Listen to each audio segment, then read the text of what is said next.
How many of you would like to smile while co-creating the new paradigm of freedom under natural law?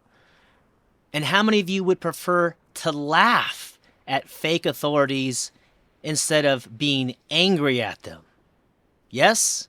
Everybody? Hey everyone, this is David James Rodriguez. I'm grateful to be with you at this amazing conference, and the title of my presentation is Laughing Accelerates Truth: Why Comedy is Crucial to the Great Self-Ownership Awakening. By the end of my presentation today, you will hear from Dave Chappelle, George Carlin, Bill Hicks, and Steve Hughes. You will also understand why comedy is more important than you may have originally thought, and you will hear jokes about terrorism, anti-Semitism, climate change, and a hope for the future. And also, you yourself will learn how to tell a joke. Is this something you're interested in? I hope so, because it is a very exciting topic, and I want to give a shout out to Rob Hustle, who told me years ago, if you want to change the culture, you got to have comedy, film, and music. And I'm sure there's other ways to change the culture, but comedy has been a great influence in my life, maybe some of you guys as well. So before I get into content, I do want to thank the organizers and producers of this conference: Leslie Powers, Chris Jansen, Will Keller, Derek Bartolocelli, Jim Adams, and just as important, you, the audience member. So virtual applause to you all for being here, producing, and making this thing happen. Takes a lot of energy, so thank you for what you're doing. Quickly, let's talk about the title. Laughing accelerates truth. What does that mean? Well, my understanding is that truth is that which never changes, objective reality, natural law, and they've been suppressing it for so long that it wants to go, it wants to spread, and laughing will accelerate the spread of truth. And what is the Great Self-Ownership Awakening? It is more specific than the Great Awakening. What the heck does that mean? We're waking up to our self-ownership. We're waking up that government authority is illegitimate. That's what liberated me, and that's what I'm trying to get out to the world. So that's the meaning behind the title. Now, some of you probably want to know who I am because you have no idea who I am, probably most of you. My name is David James Rodriguez, and in the 7th grade, I was the class clown. More recently, I've been performing comedy and producing comedy shows in Northern California, and I'm also the principal of a virtual school titled Valor Academy, where I do early high school graduation for teenagers as young as 14. I do homeschool consulting as well. I have a Facebook group titled Homeschool Leader. I sold my first business at age 26, and I published a book by John Taylor Gatto titled The Underground History of American Education. And I also just produced my first film, a mini feature, 30-minute long film, which will be out in about, soon, I hope. And I have a couple YouTube channels, Voluntary Living and the GATTO Movement, which is an acronym, GATTO, Get All the Thinkers Out of Forced Schooling. So that's where I'm coming from. Also, one last personal thing I want to share that I haven't shared publicly. Last year, 2025, I was in a car accident. You can see in the photo there, and I broke my ribs and my sternum. So I learned that laughing is a gift from God because I couldn't laugh, sneeze, or cough for a month. So it literally caused pain to do any of those things. So I learned very personally that to feel joy and to express it with laugh like this, it truly is a gift from the divine. And I'll even express love to my friends now. So if I say I love you, don't get weirded out because today's the day. There ain't no tomorrow. Okay? So I just wanted to share that so you know exactly what's happening. And now we get to talk about comedy. And the reason I did this presentation is because during the whole scamdemic, I saw how comedians were being canceled, try to change what they're saying. And I learned, you'll see in the first clip here with Dave Chappelle, the importance of freedom of speech. And I wanted to learn about this. And I mentioned earlier about changing culture because Lysander Spooner wrote the book, The Constitution of No Authority 150 years ago. Auburn Herbert wrote a few books about voluntarism 100 years ago. Murray Rothbard 50 years ago. So we have the ideas. The ideas have not been refuted, but they're not getting out to the masses. And one of the examples was when George Carlin, with his favorite joke, punchline, he says, "It's a big club, and you ain't in it. You and I are not in the big club." Well, that's true. But we are in a bigger club, which is humanity, which is people that believe in truth and freedom and righteousness and goodness, objective morality, voluntary relationships. This is the club that is rising. So now we know we have the winning message, and now it's about getting it out there. So his joke has reverberated throughout culture and probably will for hundreds of years.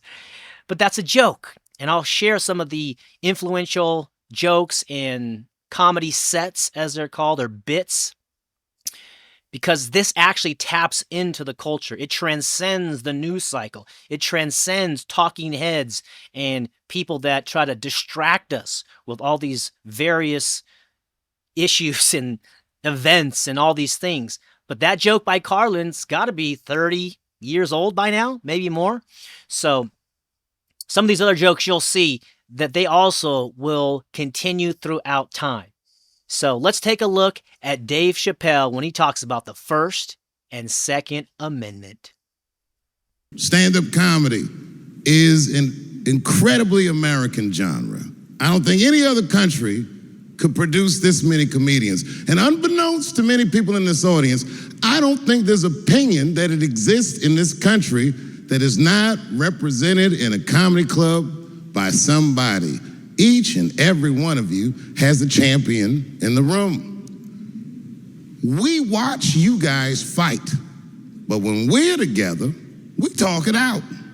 I know comics that are very racist, and I watch them on stage, and everyone's laughing, and I'm like, that mother means that.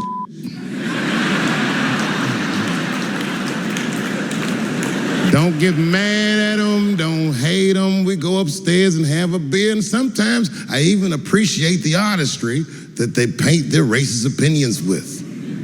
Man, it's not that serious. The First Amendment is first for a reason. The Second Amendment is just in case the first one doesn't work out. We gotta let some air out of the bowl, man. The country's getting a little tight. It doesn't feel like it's ever felt in my lifetime. You feel this, and you told the truth. There's something so true about this genre, when done correctly, that I will fight anybody that gets a true practitioner of this art form's way, because I know you're wrong. This is the truth, and you are obstructing it. I'm not talking about the content, I'm talking about the art form. Do you understand? Do we have an agreement? That clip from Chappelle was from 2019, and he was receiving the Mark Twain Prize, which is a prestigious award in the entertainment world. And he was saying, if you restrict my freedom of speech, I'll use guns. But he didn't say I, he used illusion. So this is how you can speak truth to power publicly when it's wrapped up in comedy and entertainment. Very powerful stuff. Okay, this next clip is from Steve Hughes, an Australian comedian. Have any of you ever heard of this guy? I know I never did until Pete Gorman introduced it to me 10 years ago, I think, at the first in Acapulco. So shout out to you, Pete. And the shout out to all people who share empowering good things, because I've literally never seen anything from Steve Hughes before this. And this is a joke series, a joke bit on terrorism and Israel. It's good. Check it out. Brilliant. Let's lighten it up and talk about the war on terror. And I hope you haven't fallen for this fucking global fucking lie called the war on terror. It's for the creation of perpetual war, because you can't end a fucking war on terror, can you? It's like you can't have a war on terror because you can't have a war on a noun. Understand? No, you can't.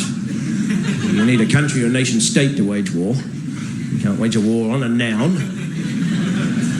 Terror or terrorism, which they claim is an ideology, and terrorism is not an ideology. It's a political technique used to motivate revolution. But they've turned it into an ideology, and through the mainstream media with massive political agendas have connected it to Muslims, making it that terrorism is an ideology inherent within Islam, which is a fucking lie, because no one's religion actually has terrorism as an ideology.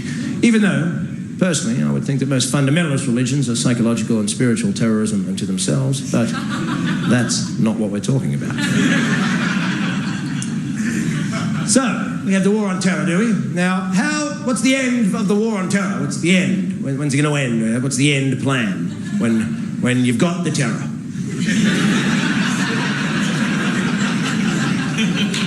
We've got an exit strategy on this motherfucker. Once the terror's gone, we're going to exterminate the terror. And we're going to move on to horror. Next. We'll have the war on horror. We'll get those golf fuckers. We'll get them. Drag those bastards down to Guantanamo Bay, no worries. Hard to get them to wear orange, but, you know, we'll give it a fucking go. Unbelievable. You're having a war on terror, are you? That's right. What does war create? Terror. Excellent.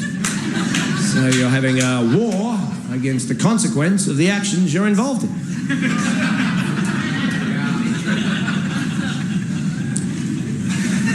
Everybody else is good terror. It's good, peace, freedom, loving terror. Yeah. Kind of like terror light. Yeah. Sort of a diet terror. Sort of like, can't believe it's not terror. It's a sort of...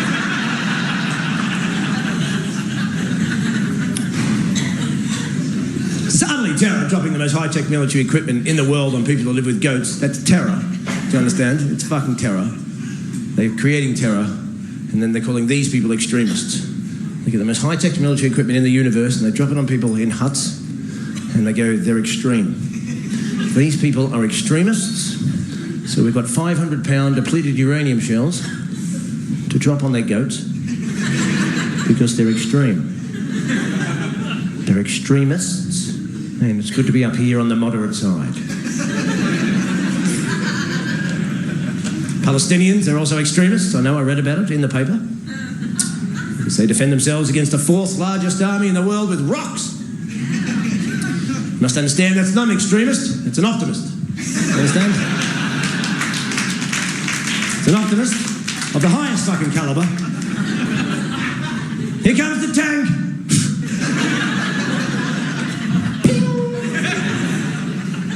Looks like we've got ourselves an extremist. Look, he's dented this fucking thing here, look at that. You bulldoze the village, I'll see if I can tap this fucking thing. He's chipped the paint. Look at this, he's chipped the fucking paint. Wasn't that amazing? He can talk about the most difficult, anti-human things and have humor. So thank you, Steve Hughes, for being bold and saying those things. The next clip is from George Carlin talking about environmentalism. And this is a predecessor to climate change, I feel. And we'll take a look here. And also, I loved you, George Carlin, but he's a little bit negative. So don't get too caught up in there. If you look at some of his other interviews, he kind of gave up on humanity. Unlike us, or unlike me. I'm sure if you're at this conference, you have not given up on humanity. You want to see us through to a voluntary, moral civilization. Yes? All right, here's George. Besides, there's nothing wrong with the planet. The planet is fine. The people are fucked. The people are fucked. Compared to the people, the planet is doing great. The planet has been here for 4.5 billion years, all right? 4.5 billion. We've been here, what, 100,000? Maybe. 200,000? Maybe. And we've only been engaged in heavy industry for a little over 200 years. 200 years versus 4.5 billion. And we have the conceit To think that somehow we're a threat? That somehow we're going to put in jeopardy this beautiful little blue-green ball that's just floating around the sun? Planet has been through a lot worse than us for a long time. Been through earthquakes, volcanoes, plate tectonics, continental drift, solar flares, sunspots, magnetic storms, the magnetic reversal of the poles, bombardments for hundreds of thousands of years by comets and asteroids and meteors, sandstorms, erosion of all kinds, cosmic radiation, worldwide fires, worldwide floods, recurring ice ages, and we think some aluminum cans and some plastic bags are going to make a difference? Planet isn't going anywhere. We are. We're going away. We're going away. Pack your shit, folks. We're going away. And we won't leave much of a trace either. Thank God for that. Maybe a little styrofoam. Maybe a little styrofoam. Planet will be here and we'll be long gone. Just another failed mutation. Just another closed-end biological mistake. An evolutionary cul-de-sac. Planet will shake us off like a bad case of fleas. A surface nuisance. You want to know how the planet's doing? Ask those people in Pompeii who are frozen into position from volcanic ash. How the planet's doing. Want to know if the planet's all right? Ask the people in Mexico City or Armenia or 100 other places buried under thousands of tons of earthquake rubble if they feel like a real threat to the planet this week. How about the people in Kilauea, Hawaii, who build their homes right next to an active volcano and then wonder why they have lava in the living room? Planet is going to be here a long, long, long time after we're gone, and it will heal itself, it will cleanse itself, because that's what it does. It's a self-correcting system. The air and the water will recover, the earth will be renewed, and say, if it's true that plastic doesn't degrade, well, the planet will simply incorporate plastic into a new paradigm, the Earth plus plastic. The planet doesn't share our prejudice towards plastic. Plastic came out of the Earth. The Earth probably sees plastic as just another one of its children. Could be the only reason the Earth allowed us to be spawned from it in the first place. It wanted plastic for itself.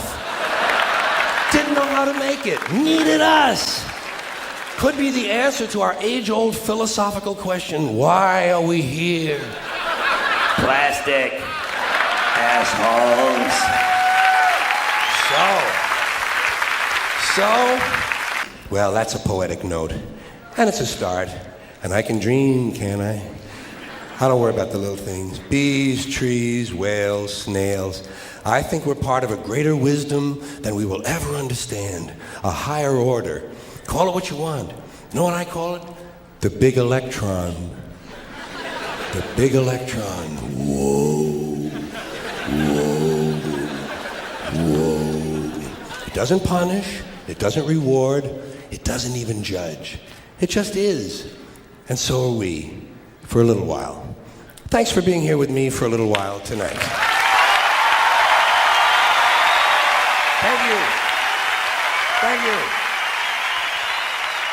Carlin was a legend and will always be remembered. Thank you for the decades of speaking truth to our faces, George.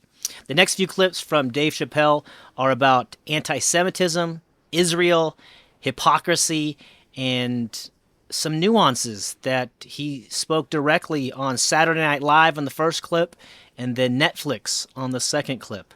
So notice the adaptability and versatility you can have if you're telling jokes. Chappelle does a great job of calling out the hypocrisy and the organized crime syndicate known as the State of Israel that we're seeing. Everybody's seeing the genocide and mass murder that they're committing, but he can say anything he wants as long as it's wrapped in a joke, if it's humorous. And he's playing strategy too, because he's playing code words.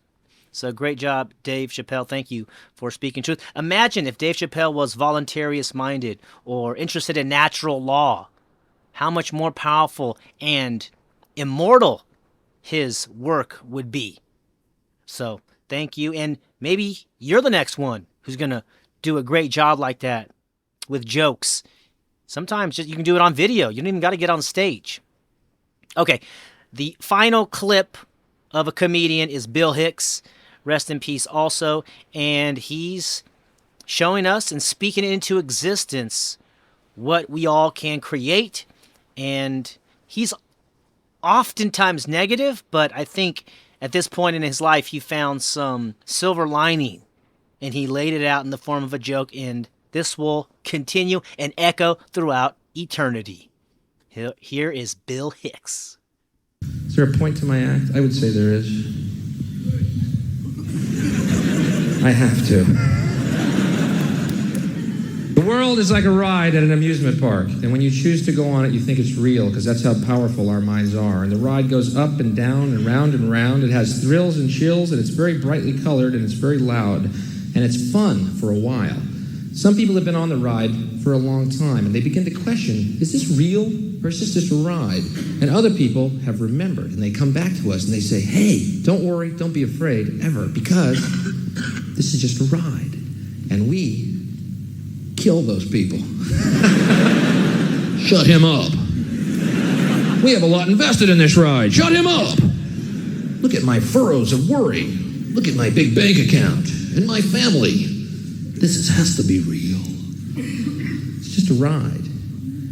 But we always kill those good guys who try and tell us that. You ever notice that? And let the demons run amok? But it doesn't matter because it's just a ride. And we can change it anytime we want. It's only a choice. No effort, no work, no job, no savings of money. A choice right now between fear and love. The eyes of fear want you to put bigger locks on your door, buy guns, close yourself off. The eyes of love instead see all of us as one. Here's what we can do to change the world right now to a better ride. Take all that money we spend on weapons and defense each year and instead spend it feeding, clothing, and educating the poor of the world, which it would many times over, not one human being excluded, and we can explore space together, both inner and outer, forever in peace. Bill Hicks laying it down, calling out the unrighteous ones who kill the good people with comedy, and then shows a bright future to explore space, inner and outer, together, forever, in peace. That's pretty good. That's a comedian. This is an entertainer. He's actually a philosopher and visionary. Probably like you and I, and the people who realize what time it is. It's time to speak truth. And you can scream and yell, if that's your style. You can whisper. You can make music, make film, do comedy if you want, which is the purpose of this presentation. So I got a couple more things here. Let's look at the 9 laugh triggers according to Jerry Corley. Take a look. Here's his YouTube channel. Lots of free stuff on there. Highly recommend you go take a look. He's been helpful in my beginning process. This is the 9 laughter triggers: surprise, embarrassment, recognition, incongruity, release, superiority, ambivalence, configurational, coincidence. If you have no ideas what these are, neither did I, and I still don't. I'm still learning, but it's an art form. It's a practice. Pause it, screenshot it, take it, and begin practicing it. I invite you to go do some open mic and practice some of these things. Just do one joke. And you can take a look at the second guy here. Greg Dean has free trainings on his YouTube channel as well. And we're going to use one of his slides. The setup in this joke is my grades skyrocketed because I could focus on. Generally, you're going to think of studying. Your grades skyrocketed because you could focus on studying. But she could change that. What if she traded drugs for the answers, the cheat sheet? So now she doesn't need to study. Now she can trade my Adderall for the test answers. That's the new meaning. That's the misdirection, the surprise in this joke.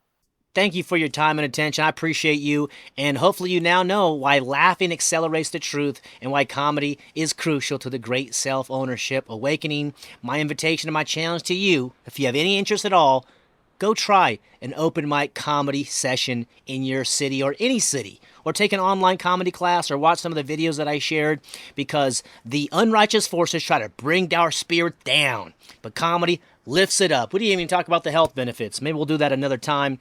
But if you're ever in the Redding, California area, come out to an open mic. We have a weekly open mic usually, and I produce 1 to 2 shows a month. So let me know, and I'd be happy to put you on if you can come tell some jokes. And I commit to putting more solutions into my comedy. I do have some solutions in there, but it's a beautiful art form. So I'm grateful to all the people who came before me and some of the people I didn't even mention. Jim Brewer, Cat Williams, Theo Vaughn, Jimmy Dore, some of these other people. These guys are close to voluntarism. They're close to natural law, and somebody's going to blow up, I believe. So maybe it's you, maybe it's someone else. But thanks for coming to the show. I hope to see you again, because we are building a world based on self-ownership, consent, and freedom. My name is David James Rodriguez, and it was a joy to serve you.